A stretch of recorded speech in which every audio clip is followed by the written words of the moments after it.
चलिए सर, हम लोग एक नए टॉपिक की स्टार्टिंग करते हैं जिसका नाम है रेडियो एक्टिव डिके।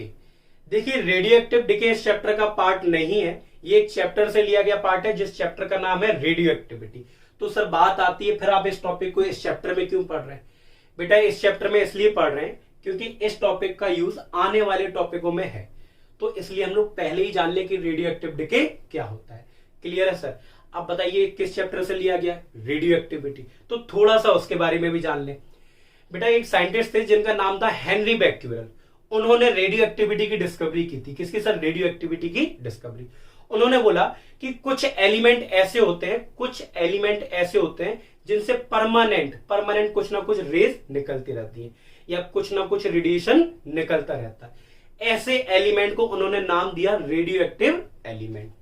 ऐसे एलिमेंट को नाम क्या दिया? Radio active element. और इस फिनोमेना को उन्होंने बोला रेडियो एक्टिविटी। तो मतलब समझा रेडियो एक्टिव एलिमेंट क्या होते हैं? सर रेडियो एक्टिव एलिमेंट वो होते हैं जो परमानेंट रेज निकालते रहते हैं या कुछ ना कुछ रेडिएशन एमिट करते हैं, अपने आप होता है उनमें प्रोसेस ये।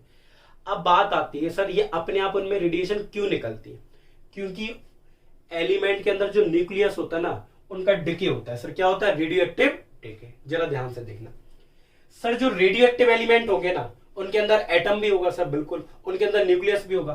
तो उनका जो न्यूक्लियस होता है वो अनस्टेबल होता है। क्या होता है? अनस्टेबल। फिर से मेरी बात सुन, रेडियो एक्टिव एलिमेंट के अंदर जो न्यूक्लियस होता है ना सर, वो कैसा होता है? अनस्टेबल। अब एक बात बताओ, अगर कोई चीज अनस्टेबल है तो वो स्टेबल में कन्वर्ट होने की कोशिश तो करेगी सर, बिल्कुल। दुनिया में हर कोई स्टेबल होना चाहता है, ये तो न्यूक्लियस है। तो अनस्टेबल न्यूक्लियस डिके हो जाएगा। क्या हो जाएगा? डिके।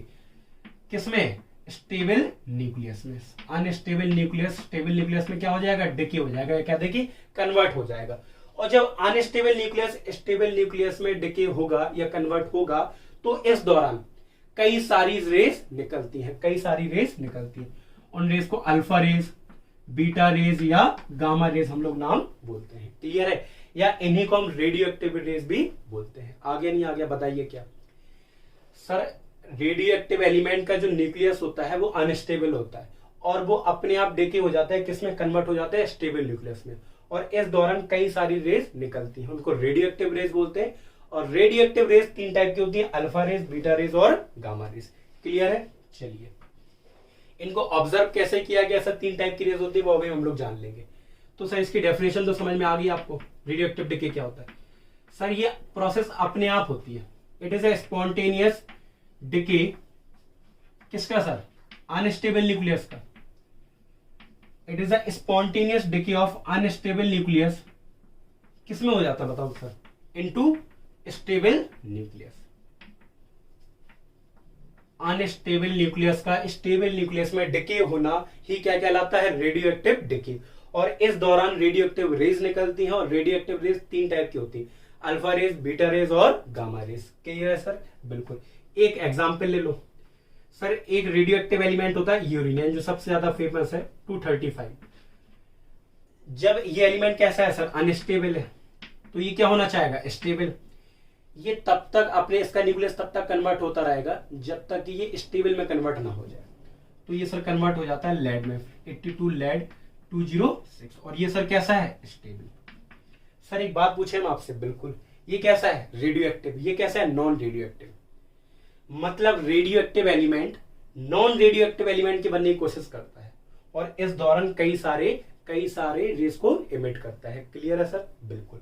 अच्छा एक बात और आपसे, हम सर कैसे पहचानेंगे कौन से एलिमेंट रेडियो एक्टिव होते हैं और कौन से नहीं? आप लोगों ने पीरियड टेबल तो देखी होगी सर, बिल्कुल। जिनका एटॉमिक नंबर 83 से ज्यादा होता है, 83 से ज्यादा, वो एलिमेंट रेडियो एक्टिव होते हैं। क्या होते हैं? Radio active. क्लियर है? आगे समझ में? बिल्कुल। सबसे पहले तो इसी पे परफॉर्म किया गया था एक्सपेरिमेंट, तो आगे नहीं आ गया सर? बिल्कुल आ गया। तो अब हम लोग जान लेते हैं कि अल्फा रेस, बीटा रेस और गामा रेस क्या होती है। चलिए सर, अल्फा रेस और क्या है? बीटा रेस और गामा रेस। इनका ऑब्जर्वेशन कैसे किया पहले हम लोग ये देख लेते हैं, जरा ध्यान से देखिए। एक ब्लॉक लिया गया, लकड़ी का भी हो सकता है या लेड ब्लॉक ले लो, ठीक है। और इसके अंदर हम लोगों ने क्या कर लिया? रेडियो एक्टिव एलिमेंट को रख दिया। ये कैसा है? Radio active element. सर एक बात बताइए, अगर कोई एलिमेंट रेडियो एक्टिव है तो उससे रेडियो एक्टिव रेज निकलेंगी नहीं निकलेंगी? बिल्कुल। तो उन्होंने यहाँ दो प्लेट लगा दी, एक नेगेटिव प्लेट एक पॉजिटिव प्लेट, या कह दो इलेक्ट्रिक फील्ड अप्लाई कर दी। तो क्या होगा सर, रेडियो एक्टिव एलिमेंट से रेज निकलेंगी। तो तीन तरीके का ऑब्जर्वेशन फील हुए उन्हें। कैसा कि कुछ रेज नेगेटिव प्लेट की तरफ मूव कर गई, कुछ रेज पॉजिटिव प्लेट की तरफ मूव कर गई, और कुछ रेज बिल्कुल सीधी चली गई। उन्होंने कहा जो रेज नेगेटिव प्लेट की तरफ गई उन पर पॉजिटिव चार्ज होगा, उन्हें नाम दिया गया अल्फा रेज। और जो रेज पॉजिटिव प्लेट की तरफ चली गई उन पर नेगेटिव चार्ज होगा, उन्हें नाम दिया गया बीटा रेज। और जो रेज ना पॉजिटिव की तरफ मुड़ी ना नेगेटिव की तरफ सीधी चली गई उन पर कोई चार्ज नहीं होगा, उनका नाम दिया गया गामा रेज। क्या सर, गामा रेज। क्लियर है? जरा ध्यान से देखिएगा, जरा ध्यान से। अब हम इन तीनों की स्टडी कर लेते हैं। सर किसकी? अल्फा रेज, बीटा, कुछ बातें जाननी है इनके बारे में, अल्फा रेज, बीटा रेज और गामा रेज। चलिए पहली बात ये जाननी कि अल्फा रेज सर किससे मिलकर बनी होती है? अल्फा रेज बनी होती है किससे सर? हाँ बताइए। अल्फा रेज बनी पॉजिटिव चार्ज पार्टिकल से। सर किससे? Positive charge particle, positive charge particle से मिलकर बनी होती है। ठीक है, उस पॉजिटिव चार्ज पार्टिकल को बोलते हैं He+2। He+2। जब हीलियम से 2 इलेक्ट्रॉन निकाल दो तो जो बचता है ना, उसी को हम लोग क्या बोलते हैं? Alpha particle. क्या बोलते हैं? Alpha particle. क्लियर है? आ गया नहीं आ गया? सब बिल्कुल। हीलियम एटम से 2 इलेक्ट्रॉन निकाल दो, जो रिमेनिंग पार्ट बचेगा उसे हम लोग क्या बोलेंगे? Alpha particle. तो अल्फा रेज किससे मिलकर बनी होती है? हीलियम से, He+2 आयन से। इस पे कौन सा चार्ज होता है? पॉजिटिव। बीटा रेज किससे मिलकर बनी होती है? ये कंसिस्ट होती है नेगेटिव चार्ज पार्टिकल से। ये बनी होती है नेगेटिव चार्ज पार्टिकल, जिसका नाम होता है इलेक्ट्रॉन, या नेगेटिव चार्ज पार्टिकल जिसका नाम क्या होता है सर? इलेक्ट्रॉन। तो बीटा रेज किससे मिलकर बनी होती है सर? इलेक्ट्रॉन से। इलेक्ट्रॉन को, अच्छा बताओ, इसको रिप्रेजेंट करने का तरीका He+2। इसको कैसे रिप्रेजेंट करेंगे सर? इसका इलेक्ट्रॉन को कैसे करते हैं? -E0। तो ऐसे। क्लियर है? गामा रेज क्या होती है सर? गामा रेज पे कोई चार्ज नहीं होता, कोई चार्ज नहीं होता, याद रखना इसके बाद। और ना ही कोई इन पे मास होता है, कोई मास नहीं होता। ये एक्चुअली में इलेक्ट्रोमैग्नेटिक रेज होती है। आप फिजिक्स में पढ़ोगे या केमिस्ट्री में भी आने वाले टॉपिक में पढ़ोगे इलेक्ट्रोमैग्नेटिक रेज क्या होती है। तो गामा रेज एक्चुअली में क्या होती है? इलेक्ट्रोमैग्नेटिक रेज, जो मोबाइल से भी निकलती हैं। अभी आप आने वाले समय पढ़ लोगे इलेक्ट्रो। तो गामा रेज को हम लोग क्या बोलते हैं? Electromagnetic rays. ये किसी पार्टिकल से मिलकर बनी नहीं होती। क्लियर है सर? आ गया नहीं आ गया? बिल्कुल। एक चीज और sir, penetration power. Penetration power जानते हो आप सर? बिल्कुल। पेनिट्रेट करने की पावर, मतलब जैसे अगर मान लो ये हाथ है, कोई रेज यहां से गुजारे तो कौन सी रेज इसके आर पार आसानी से चली जाएगी? तो सबसे ज्यादा पेनिट्रेटिंग पावर से किसकी होती है? गामा रेज की। उससे कम बीटा, उससे कम अल्फा। अगर हम इस हाथ, मतलब इस हाथ पे alpha rays, beta rays, gamma rays तीनों की बम्बार्डिंग कराए तो आसानी से कौन चला जाएगा? Gamma rays. बीटा रेज थोड़ी कम आसानी से, अल्फा रेज थोड़ी कम आसानी से। तो सबसे ज्यादा पेनिट्रेटिंग पावर, मतलब भेदने की जो क्षमता होती है, सबसे ज्यादा किसकी होती है?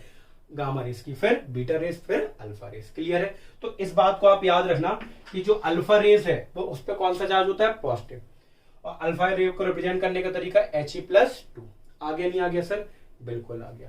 तो अब हम लोग एक नए टॉपिक पढ़ते हैं जिसका नाम है second part, study of atomic model. चलिए हम लोग पढ़ते हैं, आप इसे लिख लीजिए, हम लोग पढ़ते हैं। चलिए सर, इस चैप्टर का पार्ट सेकेंड स्टडी करते हैं जिसका नाम है study of atomic model. Sir इस वाले पार्ट के अंदर हम लोग ये जानेंगे कि एटम का स्ट्रक्चर कैसा होगा, क्योंकि अभी तक की इंफॉर्मेशन के हिसाब से हम लोग जान चुके हैं कि एटम के अंदर 2 टाइप के पार्टिकल होते हैं। एक पॉजिटिव चार्ज पार्टिकल जिसे हम लोग प्रोटॉन बोलते हैं, और एक नेगेटिव चार्ज पार्टिकल जिसे हम लोग इलेक्ट्रॉन बोलते हैं। मतलब एटम के अंदर 2 पार्टिकल हैं, इलेक्ट्रॉन और प्रोटॉन। पर सर एक बात है जो अभी तक हम लोग नहीं जाने, कि जो सर एटम के अंदर इलेक्ट्रॉन और प्रोटॉन है वो किस तरीके से अरेंज है। मतलब इलेक्ट्रॉन और प्रोटॉन एटम के अंदर कहां रहते हैं, एक तरीके से ऐसे भी कह सकते हैं कि एटम के अंदर इलेक्ट्रॉन और प्रोटॉन कहां अरेंज है। और सर ये जानने के लिए हमें एटम का क्या जानना पड़ेगा? स्ट्रक्चर। क्या जानना पड़ेगा? स्ट्रक्चर। और एटम का स्ट्रक्चर को समझाने के लिए कई सारे एटॉमिक मॉडल आए। कई सारे क्या है? Atomic model. और उन्हीं में से सबसे पहला एटॉमिक मॉडल दिया जिन्होंने इलेक्ट्रॉन की डिस्कवरी की थी और जिन्होंने एनोड रे की प्रॉपर्टीज भी बताई थी, और उनका नाम है जे थॉमसन। और जे थॉमसन ने पहला अटेम्प्ट किया एटम के स्ट्रक्चर को समझाने के लिए। कौन सा सर? Thompson atomic model. और इसी को सर हम प्लम पुडिंग मॉडल भी बोलते हैं और वाटरमेलन मॉडल भी बोलते हैं। क्लियर है? बहुत ध्यान से देखिएगा इन्होंने क्या किया he considered an atom, इन्होंने क्या कर लिया कि एटम को स्फीयर मान लिया। he considered an atom to be a sphere, उन्होंने कहा कि एटम स्फीयर जैसा होता है, जैसे ये दिख रहा है, खैर अच्छा खासा स्फीयर बना हुआ है जो आपको दिख रहा होगा, तो ये इन्होंने कहा कि एटम का शेप कैसा होता है, स्फीयर जैसा, और sphere of uniform positive charge. इसका मतलब क्या है, मतलब बहुत ध्यान से देखिए, मतलब ये है कि इन्होंने कहा कि एटम का जो शेप है वो स्फीयर जैसा होता है और उसमें पॉजिटिव चार्ज पूरे में फैला रहता है, पॉजिटिव चार्ज उसमें पूरे में फैला रहता है। जैसे इसमें आपको ग्रीन पार्ट दिख रहा होगा सर, दिख रहा है ना, ये ग्रीन पार्ट, ये जो आपको दिख रहा है ये क्या है सर, ये हमारा पॉजिटिव चार्ज। क्या है सर, पॉजिटिव चार्ज, जो पूरे एटम के स्फीयर में, मतलब एटम का शेप कैसा है सर, स्फीयर, और इस पूरे स्फीयर में या पूरे एटम में पॉजिटिव चार्ज फैला हुआ है। क्लियर है सर। और कहते हैं कि जो इलेक्ट्रॉन है वो इसमें फंसे हुए हैं, या फिर कहते हो कि इलेक्ट्रॉन इसमें डिस्ट्रीब्यूटेड है। क्या है, डिस्ट्रीब्यूटेड इस स्फीयर में। तो बताइए इन्होंने क्या बोला, इन्होंने बोला कि एटम स्फीयर होता है और स्फीयर में पूरा पॉजिटिव चार्ज फैला होता है, और कहते हैं कि and negative charge particle, negative charge particle कौन सा सर, इलेक्ट्रॉन, वर एम्बेडेड, मतलब इसमें फिक्स है। वो कह रहे हैं कि पॉजिटिव चार्ज तो पूरे में फैला हुआ है, पर जो नेगेटिव चार्ज पार्टिकल इलेक्ट्रॉन है वो उसमें फंसे हुए हैं। जैसे आप लोगों ने वाटरमेलन तो देखा होगा सर, बिल्कुल देखा। वाटरमेलन को जब आप काटोगे तो उसमें सर आपको वो रेड पार्ट दिखेगा और सीड्स दिखेंगे सर, बिल्कुल। रेड पार्ट को हम लोग खाते हैं और सीड्स को नहीं खाते। तो वो कहते हैं कि जैसे वाटरमेलन में रेड पार्ट होता है जो पूरे में फैला रहता है तरबूज में, ऐसे ही एटम के स्फीयर में पूरा पॉजिटिव चार्ज फैला हुआ है। मतलब वहां तरबूज का रेड पार्ट और यहाँ पे एटम का पॉजिटिव पार्ट, कह रहे एक जैसा है। कह रहे जैसे ही तरबूज में सीड्स जो होते हैं ना वो फंसे रहते हैं उस रेड पार्ट के बीच में, ऐसे ही इलेक्ट्रॉन इस पॉजिटिव चार्ज के बीच में या इस स्फीयर में फंसे रहते हैं। क्लियर है। तो इसी वजह से इस मॉडल का नाम वाटरमेलन मॉडल भी पड़ा। सब प्लम पुडिंग कैसे पड़ा, देखिए प्लम पुडिंग एक टाइप का डेजर्ट है जो क्रिसमस में खाया जाता है। मतलब एक तरीके का हम उसे केक भी कह सकते हैं। क्या कह सकते हैं सर, केक। तो वो केक को पुडिंग बोल दो आप, और केक के ऊपर जो ड्राई फ्रूट्स डाले रहते हैं उन्हें आप प्लम बोल दो। केक को सर आप क्या बोल दो, केक को बोल दो आप पुडिंग, और प्लम्स को क्या बोल दो, ड्राई फ्रूट्स। तो इस तरीके का वो डेजर्ट है जो क्रिसमस में खाया जाता है। तो वो कहते हैं कि जिस तरीके से प्लम पुडिंग में पुडिंग होता है, ऐसे यहाँ पे क्या है, पॉजिटिव चार्ज। और कहते हैं जैसे पुडिंग में प्लम फंसे रहते हैं, ऐसे यहाँ इलेक्ट्रॉन फंसे हुए हैं। क्लियर है। तो इस वजह से इसका नाम प्लम पुडिंग भी पड़ा। क्लियर है, आ गया समझ में, बिल्कुल आ गया। तो आप जरा ध्यान से देखिए, तो ये बात इन्होंने बोल दी। एक बात इन्होंने और बोली कि जो एटम है ना वो न्यूट्रल होता है। एटम क्या होता है, न्यूट्रल। न्यूट्रल का मतलब है जितना पॉजिटिव चार्ज होगा उतना ही क्या होगा, नेगेटिव चार्ज। वो कहते हैं नेट पॉजिटिव चार्ज और एटम। कह रहे एटम पे जितना पॉजिटिव चार्ज होगा उतना ही net negative charge on electron या इन इलेक्ट्रॉन। मतलब कहते हैं कि जितना इलेक्ट्रॉन पे चार्ज होगा उतना ही एटम का पॉजिटिव चार्ज होगा। मतलब total positive charge is equal to total negative charge. तो टोटल चार्ज क्या हो गया, न्यूट्रल। तो ये था जे थॉमसन का एटॉमिक मॉडल। आई होप आपको समझ में आया होगा। मैं एक बार और से कंसिडर करा दूं कि इन्होंने बोला कि एटम का शेप स्फीयर होता है जिसमें पॉजिटिव चार्ज पूरे में फैला रहता है, जैसे तरबूज में रेड पार्ट फैला रहता है, और इलेक्ट्रॉन उसमें फंसे रहते हैं या डिस्ट्रीब्यूट रहते हैं, जैसे तरबूज में सीड्स फंसे रहते हैं या फैले रहते हैं उसमें। क्लियर है सर, आ गया समझ में। और एटम न्यूट्रल होता है, जितना पॉजिटिव चार्ज होता है उतना ही नेगेटिव चार्ज इलेक्ट्रॉन में होता है। क्लियर है सर। अब ये मॉडल फेल भी हो गया क्योंकि इनके पास कोई भी एक्सपेरिमेंटल एविडेंस नहीं था कि एटम का स्ट्रक्चर ऐसा होता है। कोई भी एक्सपेरिमेंटल एविडेंस नहीं था। और इन्हीं के जो एक स्टूडेंट थे रदरफोर्ड ने, जब इसके बाद हम लोग जो मॉडल पढ़ेंगे रदरफोर्ड एटॉमिक मॉडल, उन्होंने एक एक्सपेरिमेंट किया था अल्फा रे स्कैटरिंग एक्सपेरिमेंट। उस एक्सपेरिमेंट के बाद ये मॉडल पूरी तरीके से फेल हो गया।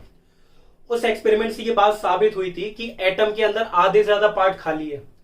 पर ये कहते हैं क्या कि पूरा एटम जो है वो सॉलिड है, मतलब पॉजिटिव चार्ज पूरे भरा हुआ है। पूरा पॉजिटिव चार्ज क्या है, भरा हुआ है इनके हिसाब से। पर आने वाले समय में हम लोग पढ़ेंगे कि रदरफोर्ड ने ये प्रूव कर दिया था कि एटम के अंदर आधे से ज्यादा पार्ट खाली है। तो उस बात को ये समझा नहीं पाए। और ये क्या बोलते थे कि इलेक्ट्रॉन स्टेशनरी है, इलेक्ट्रॉन फिक्स है, मूव नहीं करते। पर आने वाले समय में रदरफोर्ड ने समझा दिया था कि इलेक्ट्रॉन रिवॉल्व करते हैं, क्या करते हैं, रिवॉल्व करते हैं, स्टेशनरी नहीं रहते। और इन्होंने कहा था कि पॉजिटिव चार्ज पूरे में फैला हुआ है, पर रदरफोर्ड कहते हैं इसके बाद, कहते हैं पॉजिटिव चार्ज पूरे में फैला ही नहीं है, पॉजिटिव चार्ज बहुत छोटी जगह पे फैला हुआ है। तो बताओ कितने ड्रॉबैक हो गए सर, 3। बताइए क्या। पहला, अच्छा ये मॉडल फेल कब हुआ, जब रदरफोर्ड आए, रदरफोर्ड ने एक एक्सपेरिमेंट किया, अभी हम लोग पढ़ने वाले हैं अल्फा रे स्कैटरिंग एक्सपेरिमेंट।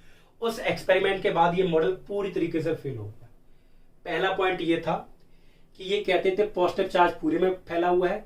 रदरफोर्ड ने एक्सपेरिमेंट से साबित कर दिया कि एटम के अंदर पॉजिटिव चार्ज एक पर्टिकुलर छोटी सी जगह में फैला हुआ है, बिल्कुल छोटी सी जगह में है। ये कहते हैं कि एटम का लगभग पार्ट सॉलिड होता है, पर रदरफोर्ड ने एक्सपेरिमेंट से साबित कर दिया कि एटम के अंदर आधे ज्यादा पार्ट वैकेंट है, खाली है। ये कहते हैं कि इलेक्ट्रॉन मूव नहीं करते, फिक्स है वो, पर रदरफोर्ड कहते हैं कि इलेक्ट्रॉन रिवॉल्व करते हैं, वो कभी स्टेशनरी रहते ही नहीं है। तो इस वजह से ये मॉडल फेल हो गया।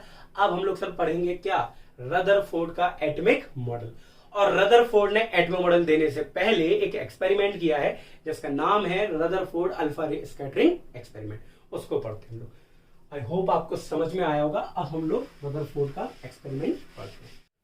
चलिए सर, अब हम लोग पढ़ते हैं कि न्यू एक्सपेरिमेंट। और इस न्यू एक्सपेरिमेंट को पढ़ने से पहले एक बहुत ही बेसिक से क्वेश्चन का आंसर हम लोग जानेंगे कि सर ये एक्सपेरिमेंट क्यों किया गया। ये जो हम लोग एक्सपेरिमेंट पढ़ने वाले हैं, ये एक्सपेरिमेंट क्यों किया गया, या इसके पीछे वो कौन सा रीजन है जिसकी वजह से हमें ये एक्सपेरिमेंट करना पड़ा। अगर आपको वो रीजन जानना है तो आपको पहले एटॉमिक मॉडल पर फोकस करना पड़ेगा, जिसको दिया था जे थॉमसन ने इन 1898, जिसका नाम था थॉमसन एटॉमिक मॉडल। क्या नाम था सर, थॉमसन एटॉमिक मॉडल। और उन्होंने एटम का स्ट्रक्चर बताया, और उसके बाद उन्हीं के स्टूडेंट थे जिनका नाम था रदरफोर्ड। तो रदरफोर्ड के माइंड में एक क्वेश्चन आया कि एटम का स्ट्रक्चर ठीक वैसा ही होगा जैसा जे थॉमसन बोल रहे हैं, या कुछ और होगा। इसी डाउट को क्लियर करने के लिए रदरफोर्ड ने अपने कुछ को वर्कर्स के साथ अल्फा रे का यूज करके एक्सपेरिमेंट किया, जिसे हम लोग बोलते हैं रदरफोर्ड अल्फा रे स्कैटरिंग एक्सपेरिमेंट। क्योंकि इसमें गोल्ड फॉयल का भी यूज किया गया, इस वजह से रदरफोर्ड गोल्ड फॉयल एक्सपेरिमेंट बोलते हैं। और रदरफोर्ड ने एक्सपेरिमेंट किसके साथ मिलकर किया था, उनके कुछ को वर्कर्स के साथ। और उनके कुछ को वर्कर्स का ही नाम क्या था सर, गीगर और मार्स्टन। तो इस वजह से इस एक्सपेरिमेंट का नाम गीगर मार्स्टन एक्सपेरिमेंट बोलते हैं। तो इनमें से किसी भी नाम से इस एक्सपेरिमेंट को पुकारा जा सकता है, तो इसलिए मैंने तीनों नाम बता दिया आपको। अब बात कर सकते हैं ये एक्सपेरिमेंट किया कैसे गया। तो उससे पहले हम ये जानेंगे इस एक्सपेरिमेंट में सेटअप कैसा है, कौन कौन से मटेरियल हैं जो यूज हुए। तो आपको यहाँ पे 3 मटेरियल दिख रहे हैं। एक तो सर ये दिख रही है रेडियम गन। क्या है sir, radium gun. Radium gun sir, radium gun क्या होती है एक्चुअली में, रेडियम आप लोगों ने नाम सुना होगा, रेडियो एक्टिव एलिमेंट, मैंने पढ़ाया हुआ भी था सर। रेडियो एक्टिव एलिमेंट जितने होते हैं रेडिएशन इमिट करते हैं, तो इससे अल्फा पार्टिकल इमिट होंगे। क्या होंगे सर, अल्फा पार्टिकल इमिट, या फिर ऐसे कह दो अल्फा रे सोर्स है। अल्फा रे सोर्स, अल्फा रे किससे मिलकर बनी होती है सर, अल्फा पार्टिकल से। तो आप बता सकते हैं अल्फा रे किससे मिलकर बनी होती है, अल्फा पार्टिकल से। सर ठीक है। और अल्फा पार्टिकल क्या होते हैं, हीलियम+2। ठीक है। या फिर हम डायरेक्टली बोलेंगे positive charge particle. Alpha particle को आप बोलोगे पॉजिटिव चार्ज पार्टिकल। क्लियर है सर, बिल्कुल। अब एक बात, इसका मतलब इस रेडियम गन से अल्फा पार्टिकल लिख लेंगे in the form of alpha रे। और सर ये गोल्ड फॉयल, ये आपको जो येलो कलर का दिख रहा है, ये गोल्ड फॉयल है, थिन गोल्ड फॉयल। अच्छा सर, आपने गोल्ड फॉयल ही क्यों ली, फॉयल तो जानते हैं ना, परत, जैसे आप लोगों ने देखा हो मिठाइयों में चांदी की परत लगा दी जाती है, ऐसी गोल्ड फॉयल है, बहुत पतली। सर गोल्ड को हम सबसे ज्यादा पतला कर सकते हैं, gold is the most malleable metal, इस वजह से हमने गोल्ड की फॉयल ली। क्लियर है। और क्योंकि सर गोल्ड एक एलिमेंट है तो इसके अंदर एटम भी होंगे नहीं होंगे सर, बिल्कुल। तो हम उन्हीं एटम का स्ट्रक्चर जानने की कोशिश करेंगे। और इसके पीछे हमने एक जिंक सल्फाइड की स्क्रीन लगा दी, जिंक सल्फाइड की एक सर्कुलर स्क्रीन लगा दी सर। ठीक है।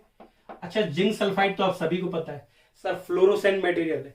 जब भी कोई चार्ज पार्टिकल इससे कोलाइड करेगा तो सर फ्लोरोसेंस प्रोड्यूस होगा, चमक प्रोड्यूस होगी, और यहां धब्बा भी पड़ जाएगा, स्पॉट पड़ जाएगा, जिससे हम पता कर लेंगे कि चार्ज पार्टिकल को कहां टकरा रहा है। क्लियर है सर। चलिए, तो अब हम इस एक्सपेरिमेंट को करते हैं, मतलब हम रदरफोर्ड ने कैसे किया था वो हम आपको बताएंगे।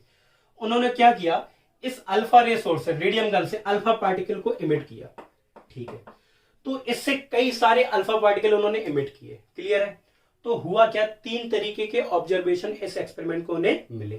पहला कि 99% अल्फा पार्टिकल 99% अल्फा पार्टिकल बिल्कुल स्ट्रेट चले गए विदाउट एनी डिफ्लेक्शन। मतलब 99% अल्फा पार्टिकल बिना डिफ्लेक्शन को गोल्ड फॉइल के आर पार चले गए। तो हम यहां ऑब्जर्वेशन लिखते जा रहे हैं। तो बताओ पहला ऑब्जर्वेशन क्या था? जब उन्होंने बहुत सारे अल्फा पार्टिकल को पास कराया तो उन्होंने देखा कि most of the alpha particle या हम पार्टिकल भी बोल सकते हैं क्या, पास अनडिफ्लेक्टेड, बिना मुड़े बिल्कुल सीधे चले गए। क्लियर है सर? आगे समझ में। 99% कितने पार्टिकल 99% अल्फा पार्टिकल बिना डिफ्लेक्ट हुए सीधे चले गए थिन फॉइल को पास करते हुए। और उन्होंने बोला कि 1% पार्टिकल बचे, मतलब 1% में कुछ परसेंट पार्टिकल अलग अलग एंगल पे मुड़ गए, तो सेकंड ऑब्जर्वेशन था a few alpha particle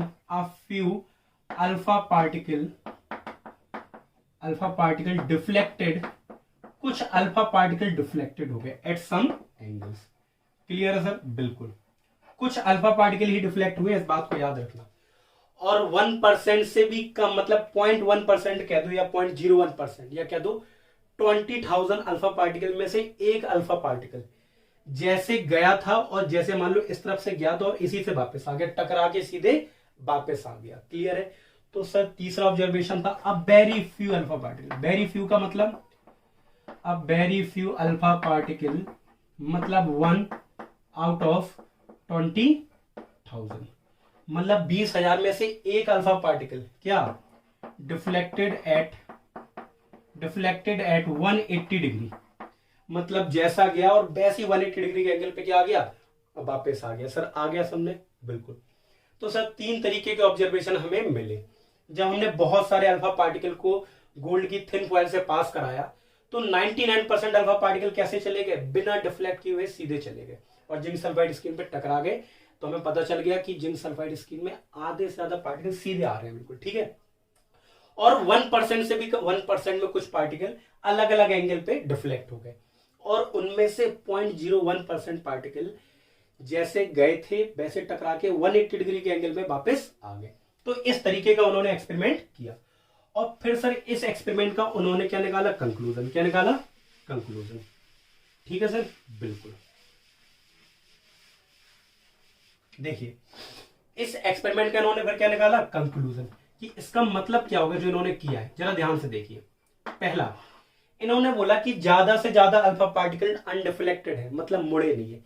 तो इसका मतलब है कि अल्फा पार्टिकल को एटम के अंदर कुछ ऐसा हिस्सा होगा जो अल्फा पार्टिकल को रोक ही नहीं रहा, इसी वजह से तो बिना मुड़े हुए बिना डिफ्लेक्ट हुए वो सीधे चले गए।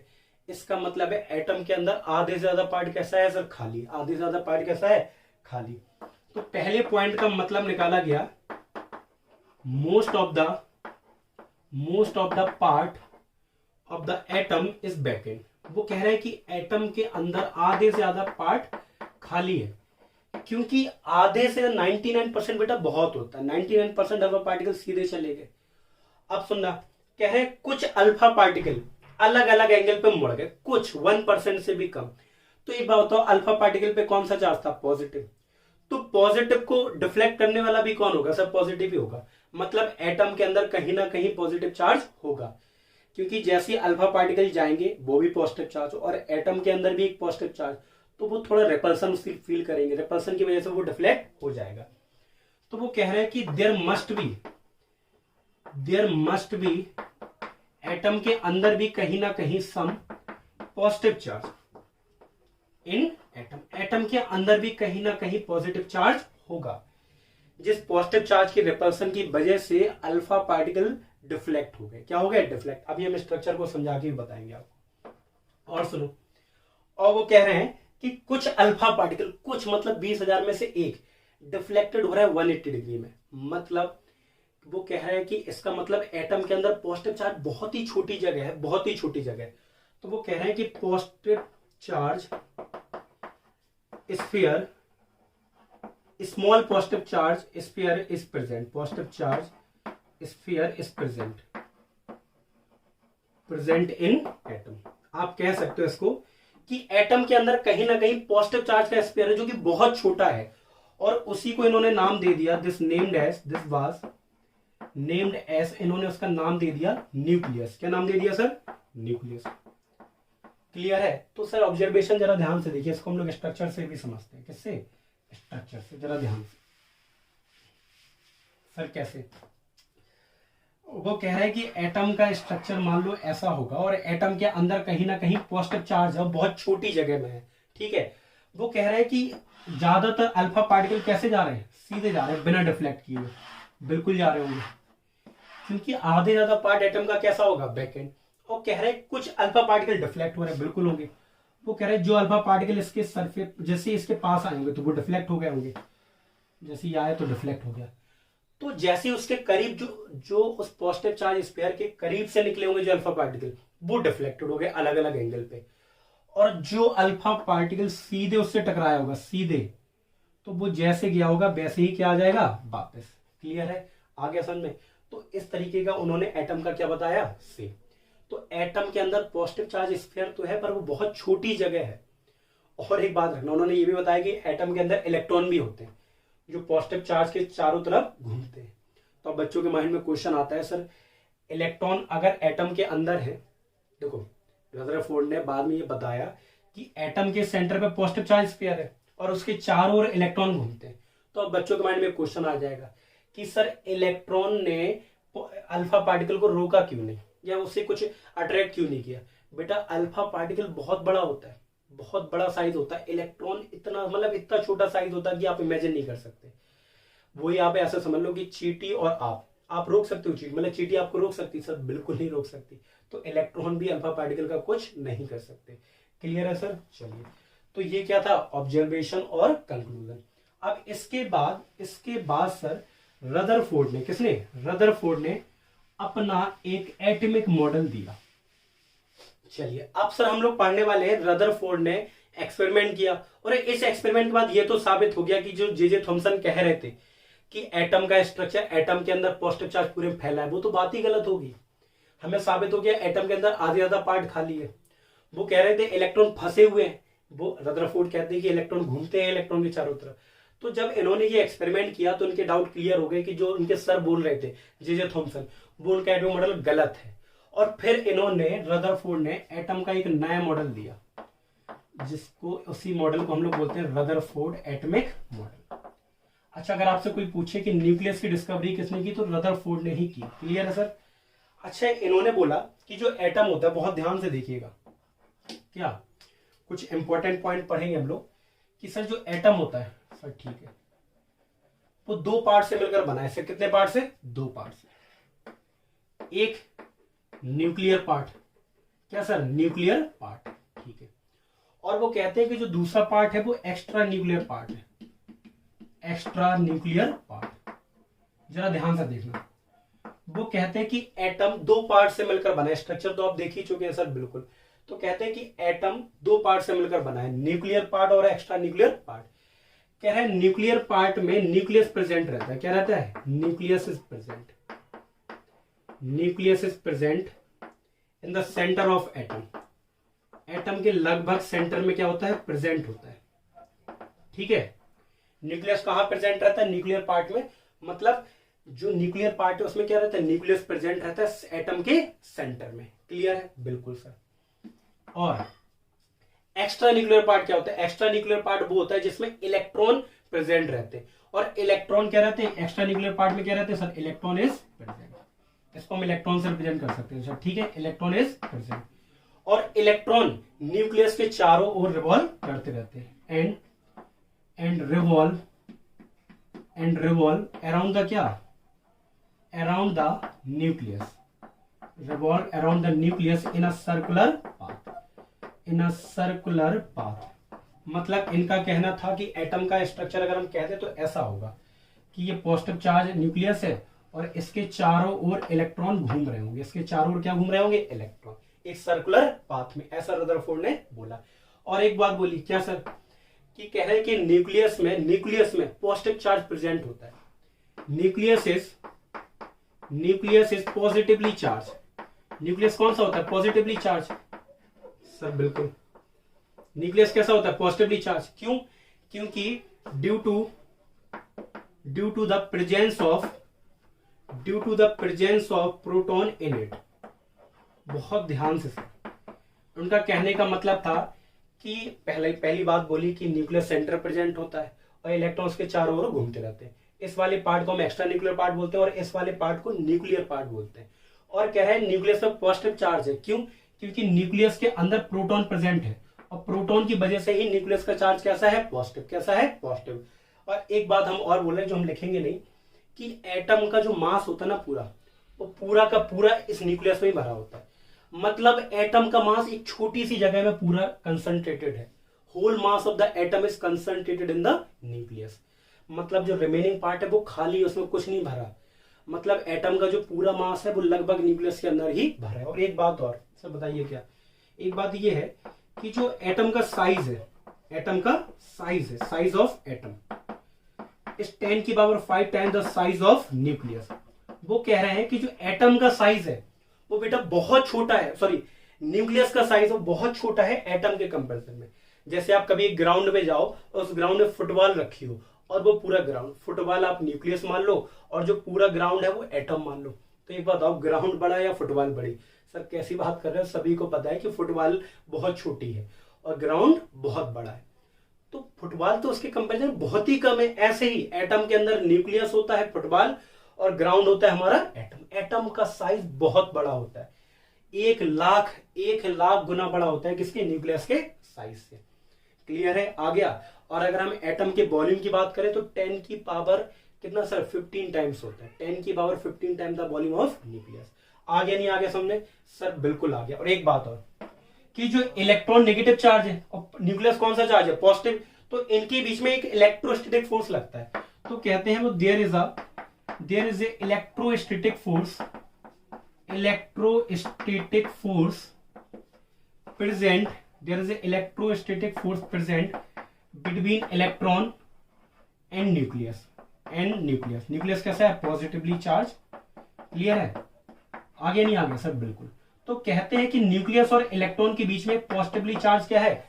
एक मतलब इलेक्ट्रोस्टैटिक अट्रैक्शन फोर्स प्रेजेंट है, जिसको वो क्या बोलते हैं सर? इलेक्ट्रोस्टैटिक अट्रैक्शन फोर्स, या कुछ लोग कूलम्बिक फोर्स ऑफ अट्रैक्शन भी बोलते हैं। क्लियर है? आगे नहीं आ गया सर? बिल्कुल आ गया, बिल्कुल आ गया। अच्छा एक बात और, एक बात ये है, इन्होंने एक बात और बोली, बताइए क्या सर? बात इन्होंने ये बोली कि जो एटॉमिक मॉडल है, एटम का जो स्ट्रक्चर है वो बिल्कुल है सोलर सिस्टम जैसा। Atomic model is similar to a solar system. Sir solar system कैसा? जैसा आपने सोलर सिस्टम में देखा होगा, सन होता है बीच में, उसके चारों ओर प्लैनेट क्या करते रहते हैं? रिवॉल्व। तो उन्होंने कहा कि जो सन है वो न्यूक्लियस है और जो प्लैनेट है वो इलेक्ट्रॉन है। तो उन्होंने कहा कि जो एटम का मॉडल है रदरफोर्ड का, वो बिल्कुल सोलर सिस्टम के जैसा मॉडल है। तो इसी वजह से इन्होंने इन इलेक्ट्रॉन को प्लैनेटरी इलेक्ट्रॉन बोल दिया, क्योंकि ये प्लैनेट जैसे दिख रहे हैं। आगे नहीं आगे दिख नहीं रहे, मतलब कि प्लैनेट के जैसे ये न्यूक्लियस के चारों ओर रिवॉल्व कर रहे हैं। जैसे प्लैनेट सन के चारों ओर करता है, ऐसे ही इलेक्ट्रॉन न्यूक्लियस के चारों ओर क्या करते हैं? रिवॉल्व करते हैं। आ गया समझ में? बिल्कुल। तो बताइए रदरफोर्ड ने बहुत ही आसान भाषा में बताया क्या कि एटम के दो पार्ट होते हैं, एक पॉजिटिव न्यूक्लियर पार्ट और एक extra nuclear part. Nuclear part में न्यूक्लियस प्रेजेंट रहता है जिसपे पॉजिटिव चार्ज रहता है, और उस पॉजिटिव चार्ज किसकी वजह से रहता है? उसके अंदर प्रोटॉन प्रेजेंट रहते हैं, उसकी वजह से। और बोला कि उसके एक्स्ट्रा न्यूक्लियर पार्ट में इलेक्ट्रॉन प्रेजेंट रहते हैं जो न्यूक्लियस के चारों ओर रिवॉल्व करते हैं एक सर्कुलर पाथ में। तीसरा बोला कि जो एटम का साइज है वो बहुत बड़ा है in comparison to size of nucleus, और एटम का वॉल्यूम भी बहुत ही ज्यादा बड़ा है किसके? वॉल्यूम ऑफ न्यूक्लियस के कंपैरिजन में। और एक बात बोली कि इलेक्ट्रॉन और न्यूक्लियस के बीच में एक इलेक्ट्रोस्टैटिक अट्रैक्शन फोर्स है, क्योंकि इलेक्ट्रॉन नेगेटिवली चार्ज और न्यूक्लियस पॉजिटिवली चार्ज। तो नेगेटिव पॉजिटिव की फिजिक्स में पढ़ा होगा इलेक्ट्रोस्टैटिक अट्रैक्शन, तो इलेक्ट्रोस्टैटिक अट्रैक्शन बोल दो या Coulombic force of attraction. Clear है? और बताइए क्या बोला? और सर ये बोला कि एटम का जो मास होता है पूरा का पूरा न्यूक्लियस में ही कंसंट्रेटेड है। मतलब पूरा का पूरा कहां भरा हुआ है? न्यूक्लियस का लगभग जो मास होता है वो लगभग किसका होता है? एटम का। इलेक्ट्रॉन का मास नेग्लिजिबल मानते हैं हम लोग। क्लियर है? बहुत छोटा होता है, जो कि हम लोग ऑलरेडी पढ़ चुके हैं। तो एटम का मास पूरा कहां कंसंट्रेटेड है? न्यूक्लियस में। और एक बात बताइए, और एक बात बोली कि जो एटॉमिक मॉडल है वो सोलर सिस्टम जैसा है। जैसे सोलर सिस्टम में सर जो सन है, सन के चारों प्लैनेट रिवॉल्व करते रहते हैं, ऐसी एटॉमिक मॉडल में न्यूक्लियस के चारों ओर इलेक्ट्रॉन रिवॉल्व करते रहते हैं। इलेक्ट्रॉन किसकी जगह बता रहे हैं? प्लैनेट की जगह। तो इस वजह से इलेक्ट्रॉन को प्लैनेटरी इलेक्ट्रॉन भी बोल देते हैं। क्लियर है सर? आ गया। तो सर इस मॉडल के आने के बाद मतलब जो जे थॉमसन वो तो पूरी तरीके से फेल हो गए थे, और रदरफोर्ड ने बहुत बड़ा कंट्रीब्यूशन किया था न्यूक्लियस की डिस्कवरी करके, और लगभग कुछ हद तक इन्होंने बता दिया था कि एटम का स्ट्रक्चर सर ऐसा ही होगा। पर ये अपने मॉडल ही में कुछ बातों को समझा नहीं पाए। रदरफोर्ड अपने मॉडल की ही कुछ बातों को समझा नहीं पाए, जिसकी वजह से ये मॉडल सर क्या हो गया? फेल हो गया। क्या हो गया? फेल। तो इस मॉडल के हमें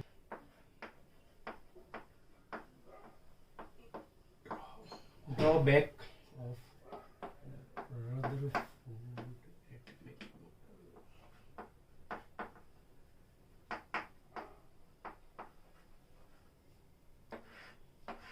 चलिए सर अब हम लोग पढ़ते हैं drawback of Rutherford atomic model. देखिए रदरफोर्ड ने अपना एटॉमिक मॉडल तो बता दिया कि एटम के सेंटर में न्यूक्लियस होता है, उसके चारों ओर एक सर्कुलर पाथ में इलेक्ट्रॉन क्या करते हैं? रिवॉल्व, और उन दोनों के बीच में एक इलेक्ट्रोस्टैटिक अट्रैक्शन फोर्स होता है। पर ये एक चीज को नहीं समझा पाए। एक साइंटिस्ट थे मैक्सवेल, उन्हीं के कारण इस चीज को ये समझा नहीं पाए। क्या? He can not explain the stability of atom. जब एक साइंटिस्ट थे जिनका नाम था मैक्सवेल। क्या नाम था सर? मैक्सवेल। और मैक्सवेल की एक इलेक्ट्रोमैग्नेटिक थ्योरी होती है सर। क्या? Maxwell electromagnetic theory. ये थ्योरी क्या कहती है? बहुत ध्यान से देखिएगा। मैक्सवेल इलेक्ट्रोमैग्नेटिक थ्योरी, ये थ्योरी ये कहती है कि जब भी कोई चार्ज पार्टिकल रिवॉल्व कर रहा हो under the influence of attractive force, मतलब जब कोई चार्ज पार्टिकल रिवॉल्व कर रहा हो और उस पे सेंटर की तरफ अट्रैक्शन फोर्स लग रहा हो, तो वो परमानेंट कुछ ना कुछ एनर्जी इमिट करेगा in the form of electromagnetic radiation. Electromagnetic radiation क्या होती है वो हम आने वाले टॉपिक में जानेंगे। पहले बताइए क्या बोला इन्होंने? बोला कि जब भी कोई चार्ज पार्टिकल किसी दूसरे चार्ज पार्टिकल या किसी under the influence of attractive force revolve कर रहा हो, तो वो परमानेंट एनर्जी को लूज करेगा। परमानेंट एनर्जी को लूज करेगा। तो आप भी को पता है एटम का मॉडल कैसा होता है सर? ये न्यूक्लियस, उसके चारों ओर क्या रिवॉल्व करते हैं सर? इलेक्ट्रॉन। एक बात बताइए, जब इलेक्ट्रॉन रिवॉल्व करता है तो उसके बीच में अट्रैक्शन फोर्स लगता नहीं लगता? इलेक्ट्रॉन और न्यूक्लियस। बिल्कुल। तो इलेक्ट्रॉन किसके इन्फ्लुएंस पे रिवॉल्व कर रहा? अट्रैक्टिव फोर्स के इन्फ्लुएंस पे। मतलब जब इलेक्ट्रॉन रिवॉल्व कर रहा है, इलेक्ट्रॉन कैसा पार्टिकल है सर? Charge particle. और ये चार्ज पार्टिकल रिवॉल्व कर रहा है किसके अंडर में? अट्रैक्टिव फोर्स के अंडर में। तो इसका मतलब है सर ये भी क्या करेगा? एनर्जी इमिट करेगा। तो इलेक्ट्रॉन जब न्यूक्लियस के चारों ओर घूमेगा न्यूक्लियस के अट्रैक्शन में, तो इलेक्ट्रॉन परमानेंट एनर्जी को क्या करेगा? Emit in the form of electromagnetic radiation. तो एक बताओ, अगर ये एनर्जी इमिट करेगा तो उसकी एनर्जी कम होती जाएगी हर पाथ में, तो इसका पाथ भी कम होता जाएगा, सर्कुलर पाथ कम होता जाएगा। एक समय ऐसी आएगा कि ये इलेक्ट्रॉन न्यूक्लियस के अंदर फॉल कर जाएगा, और जब इलेक्ट्रॉन न्यूक्लियस में गिर जाएगा तो एटम अनस्टेबल हो गया, मतलब एटम खत्म। ऐसा होता है क्या? अगर इलेक्ट्रॉन न्यूक्लियस में मिल जाएगा तो एटम अनस्टेबल। पर हम सभी को पता है कि इलेक्ट्रॉन एटम में नहीं गिरता। तो बस यही बात तो मैक्सवेल ने पूछी किससे? रदरफोर्ड से। आप ये बताओ कि हम सबको पता है कि इलेक्ट्रॉन न्यूक्लियस में नहीं गिरता, पर हम जो कह रहे हैं वो बात भी तो गलत नहीं है। क्यों नहीं गिरता? आप इस चीज का रीजन दे दो, हम आपका मॉडल मान लेंगे। पर इस बात का आंसर रदरफोर्ड नहीं दे पाए। तो समझ में आ गया कि पहली चीज, he can not explain the stability of atom. क्यों? क्योंकि मैक्सवेल की इलेक्ट्रोमैग्नेटिक थ्योरी के अनुसार जब भी कोई चार्ज पार्टिकल अट्रैक्टिव फोर्स के अंडर में रिवॉल्व करता है तो वो परमानेंट एनर्जी को इमिट करता है।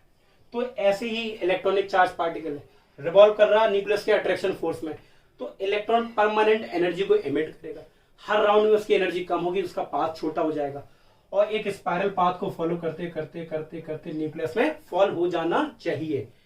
और अगर ऐसा हो जाता तो एटम अनस्टेबल हो जाता, पर ऐसा नहीं होता। इसी चीज का आंसर रदरफोर्ड नहीं देता है, और ये एटम मॉडल क्या हो गया? फेल। और एक चीज और, he can not explain the spectrum of hydrogen atom. अभी हम लोग स्पेक्ट्रम, आप पहली बार ये वर्ड सुन रहे होगे तो इस बारे में ज्यादा डिटेल में नहीं बताएंगे। बस आप इतना याद रखो कि ये हाइड्रोजन एटम का स्पेक्ट्रम भी नहीं समझा पाए। स्पेक्ट्रम क्या होते हैं आने वाले टॉपिक में हम लोग समझ लेंगे। और एक चीज और थी जो इसको नहीं समझा पाए, कि इनसे पूछा गया कि न्यूक्लियस के चारों ओर जो इलेक्ट्रॉन है वो किस तरीके से डिस्ट्रीब्यूटेड है। The distribution of electron around the nucleus can not explain by the Rutherford. तो ये तीन ड्रॉबैक थे जिसकी वजह से ये रदरफोर्ड का एटॉमिक मॉडल क्या हो गया? फेल। क्लियर है सर?